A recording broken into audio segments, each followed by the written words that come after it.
ஹாய்ங்க.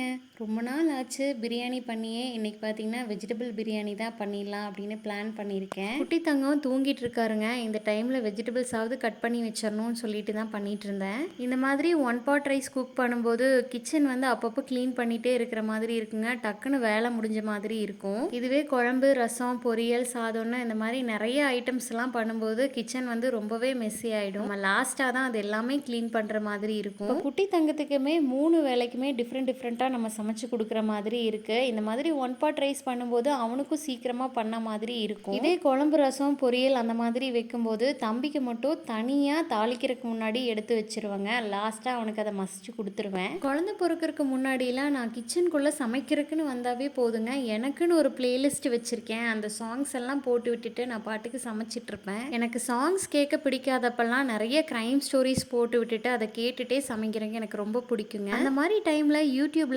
சரவணன் அண்ணாவோட வீடியோஸ் எல்லாம் வந்து போட்டு கேட்டுட்ருப்பாங்க. அவங்க அந்த ஸ்டோரி நரேஷனே வந்து ரொம்ப நல்லாயிருக்கும். இப்போல்லாம் கிச்சனில் சமைக்கும்போது லியாஷ் குட்டியை இந்த மாதிரி உட்கார வச்சுட்டு பெல்ட் போட்டுட்டு அவனுக்கு பிடிச்ச டாய்ஸ் எல்லாம் பக்கத்தில் கொடுத்துட்டு என் பக்கத்துலேயே உட்கார வச்சுக்குவேங்க. அப்படியே பிரியாணிக்கு ரைத்தாவுமே ரெடி பண்ணிட்டேங்க. லியாஷ் குட்டிக்கு முதல்ல ஊட்டி விட்டுட்டு அதுக்கப்புறமா நாங்களுமே சாப்பிட்டு முடிச்சிட்டோம். அப்புறமா என்னோட ஹஸ்பண்ட்க்கு லஞ்ச் பேக்கையுமே பேக் பண்ணிவிட்டு அவரை அனுப்பி வச்சாச்சுங்க. என்னோட வீடியோஸ் உங்களுக்கு பிடிச்சிருந்தா கண்டிப்பாக என்னோட சேனலை சப்ஸ்கிரைப் பண்ணி சப்போர்ட் பண்ணிடுங்க. நன்றி.